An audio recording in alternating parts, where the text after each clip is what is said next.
manipulation, or loss of free will. But what if we flip the meaning? What if brainwashing wasn't about being controlled by others, but about choosing to direct your own thoughts deliberately? In reality, every day we are being influenced by media, by culture, by people around us. If you don't take ownership of what enters your mind, someone else will. From the moment you wake up, stories start shaping your day.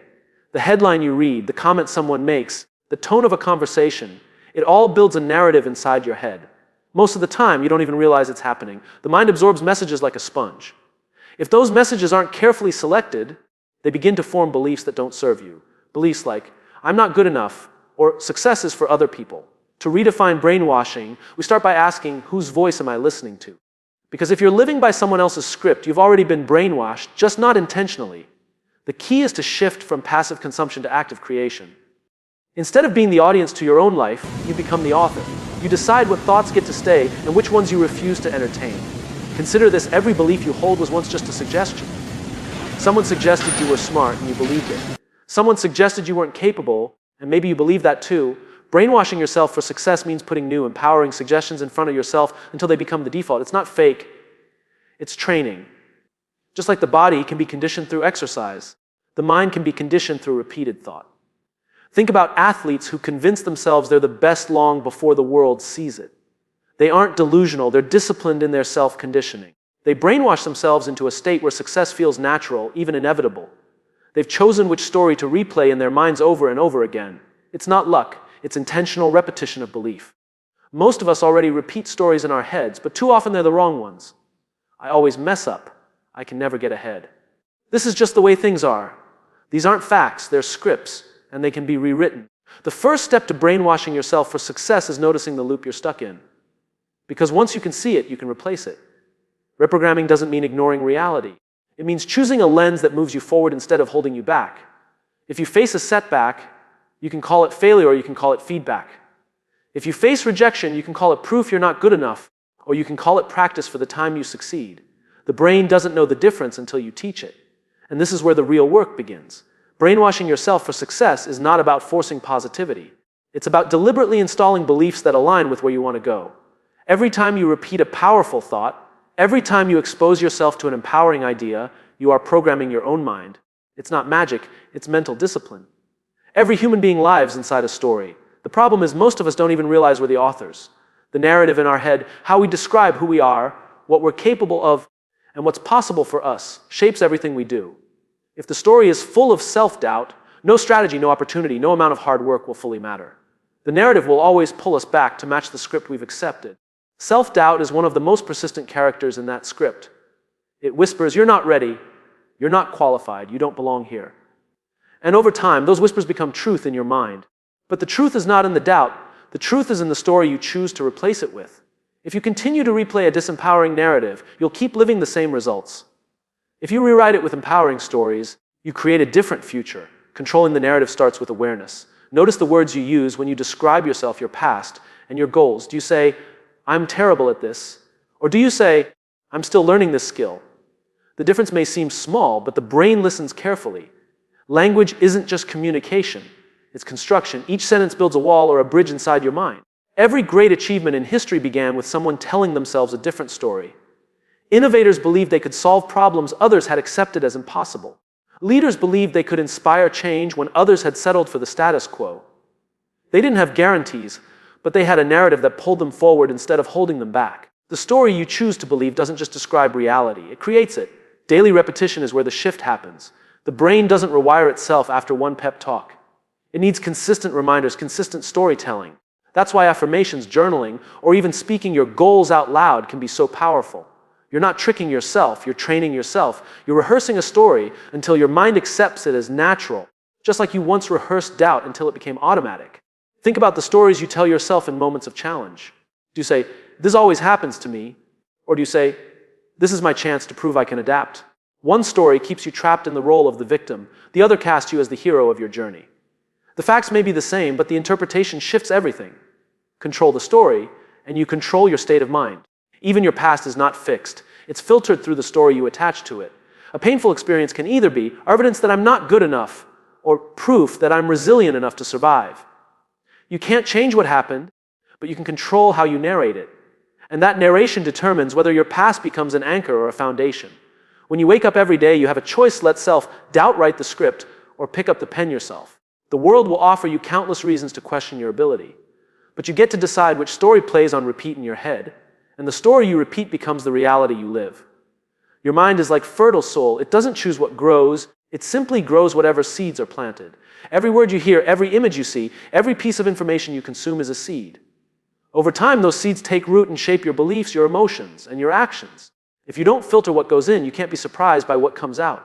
Most people underestimate just how powerful their daily inputs are. Spend enough time around negativity, and you start to echo it. Watch endless stories of failure, chaos, or fear, and your brain begins to believe the world is only that. Listen to voices that tell you it can't be done, and soon you'll stop trying. The input is subtle, but the effect is dramatic. It builds the environment of your thoughts. Guarding your mind doesn't mean isolating yourself from reality. It means becoming intentional about what deserves your attention. Not every headline is worth reading.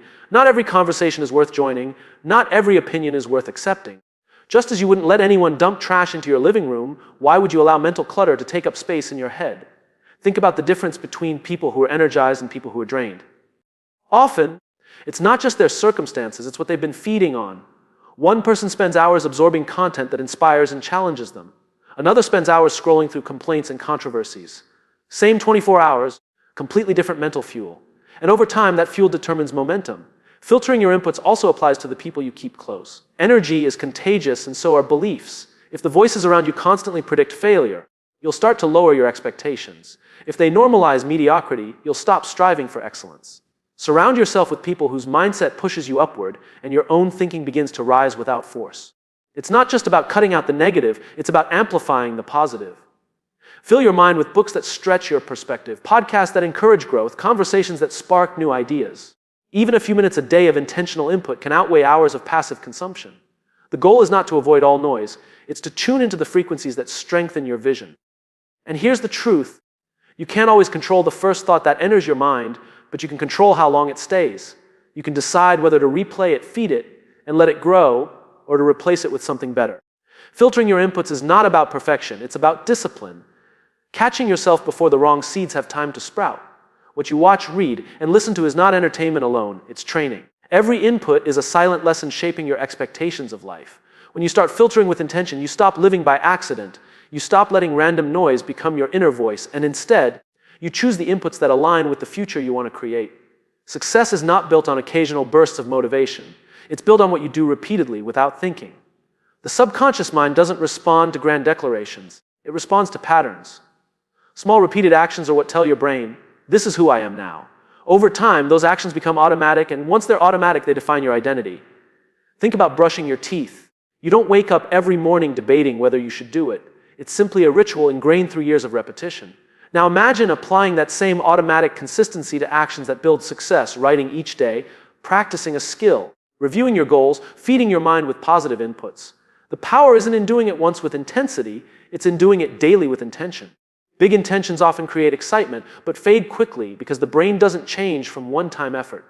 It changes when it's shown the same behavior again and again until resistance disappears. That's why New Year's resolutions rarely last. Motivation runs out before repetition has time to rewire the subconscious.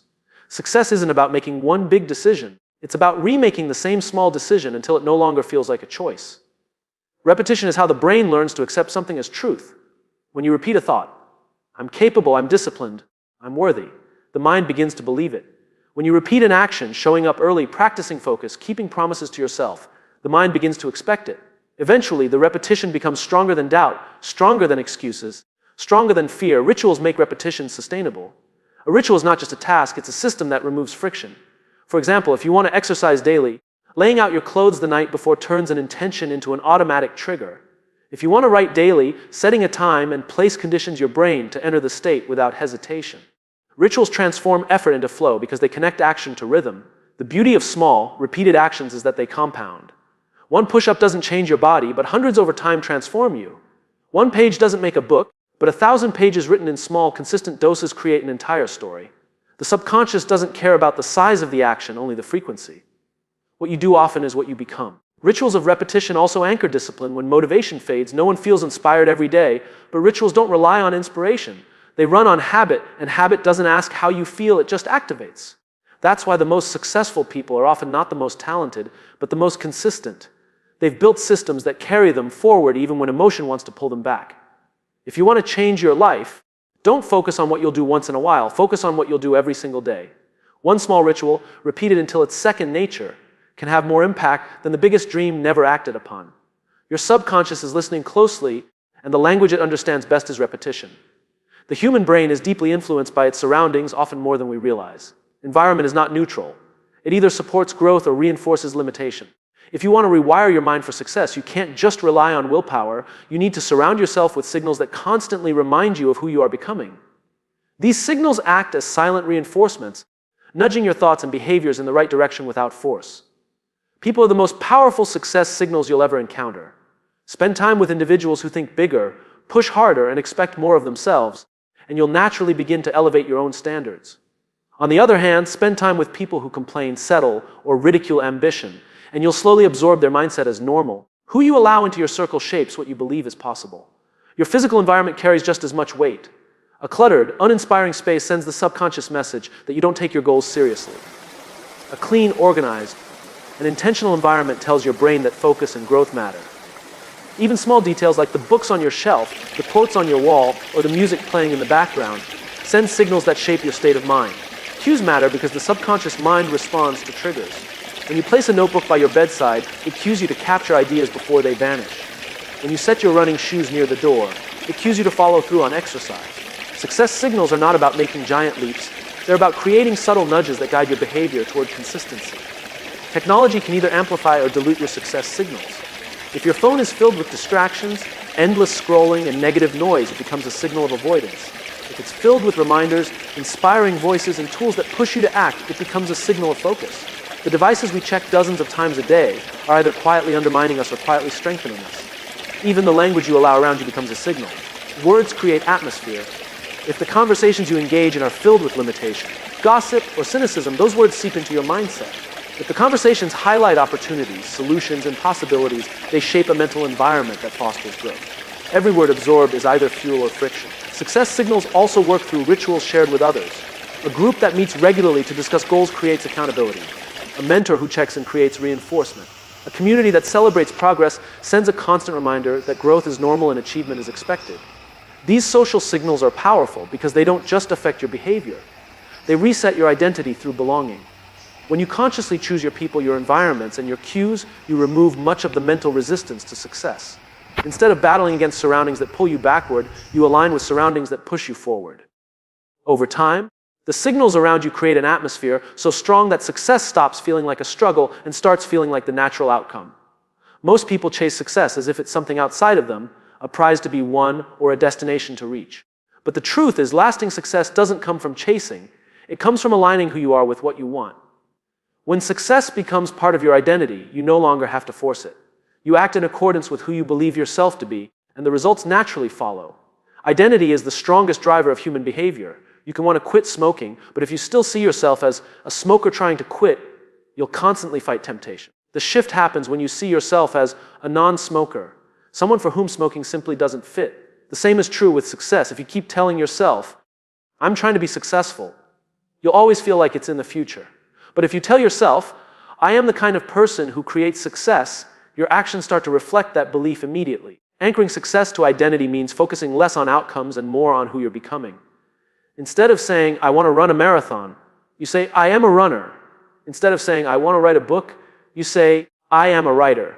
The identity is what locks in the habit. The results are simply the evidence of the identity you've chosen. This shift is powerful because the human mind craves consistency with its identity. If you see yourself as disciplined, you'll resist actions that contradict discipline. If you see yourself as resilient, you'll keep moving even when circumstances get tough. Success anchored to identity no longer feels like something you have to chase. It feels like something you have to live up to. Anchoring identity also eliminates the trap of external validation. When success is about titles, money, or recognition, you're vulnerable to setbacks and criticism. But when success is about being the kind of person who shows up, who grows, who perseveres, no external opinion can take that away. Your success isn't fragile because it isn't borrowed, it's built into who you are. Identity-based success also makes consistency easier. Motivation fluctuates, willpower runs out, but identity remains stable. If you're tired, you may not feel like exercising, but if you see yourself as an athlete, you do it anyway. If you're busy, you may not feel like working on your craft, but if you see yourself as a creator, you find a way. The behavior flows from the identity, not from fleeting emotion. Anchoring success to identity doesn't mean ignoring growth. It means expanding what your identity can hold. Every time you achieve something new, you integrate it into your sense of self. You go from someone who ran a race to someone who runs, from someone who gave a speech to someone who speaks. Each action reinforces the deeper story of who you are becoming. When success becomes part of your identity, effort shifts from something you push to something you embody. You stop asking, how do I force myself to succeed? And start asking, what does someone like me naturally do? That question changes everything, because success stops being an occasional outcome and becomes the default expression of who you are. The mind doesn't know the difference between vivid imagination and real experience.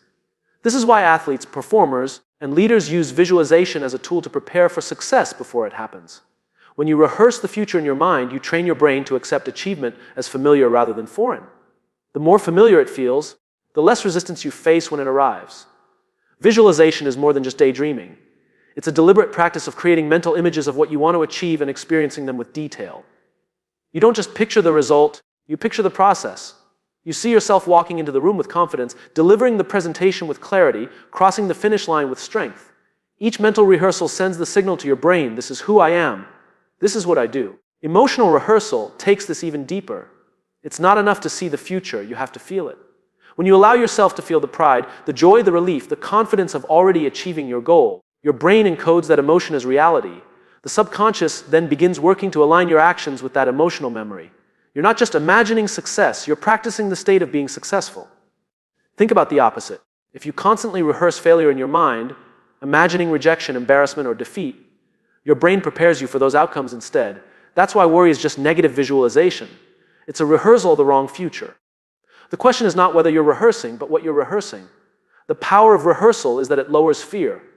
Fear often comes from facing the unknown, but when you've rehearsed an outcome repeatedly in your mind, it no longer feels unknown, it feels expected. The brain interprets it as something it has already done, and therefore the anxiety decreases. This is why pilots, surgeons, and athletes practice visualization. It creates calm in high-pressure situations. Rehearsing the future also strengthens focus. When you know what success looks and feels like, your brain becomes more alert to opportunities that align with that vision. You begin noticing resources, people, and solutions you might have overlooked before.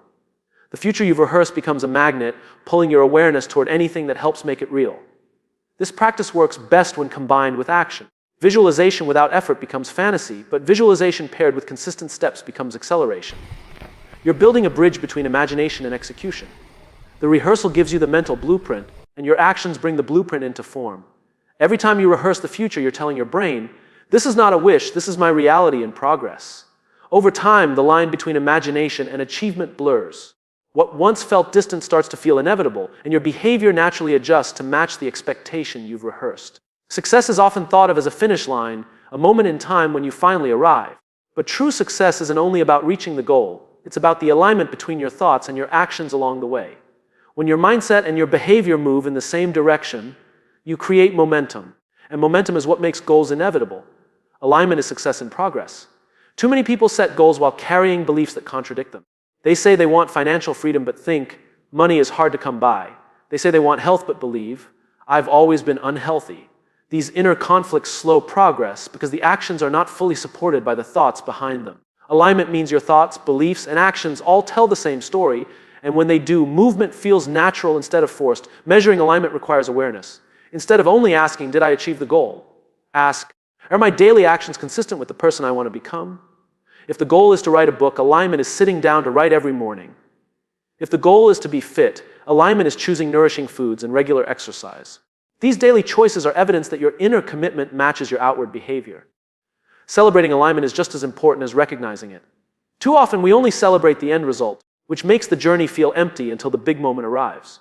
But when you celebrate alignment, when you notice yourself keeping promises, acting consistently, and staying true to your vision, you build motivation that compounds over time.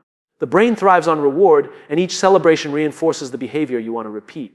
Alignment also makes discipline easier. When your actions are forced, you constantly fight resistance. But when your thoughts and actions are aligned, discipline feels less like sacrifice and more like self-expression. You're not trying to be someone you're not. You're simply living out the identity you've already accepted. Alignment removes friction because there's no internal battle. Measuring alignment doesn't require perfection. It requires honesty. Some days you'll drift, and that's natural. What matters is noticing when your actions slip out of alignment and bringing them back quickly. This reflection builds self-awareness, and self-awareness is what allows course correction before small missteps turn into detours. Celebrating alignment also protects against burnout. When you only reward the finish line, you miss the victories along the way. But when you acknowledge the small moments of integrity, when your actions match your intentions, you create energy and gratitude in the process. Success then stops being a distant destination and becomes a lived experience every single day. When you measure and celebrate alignment, you shift from chasing success to embodying it.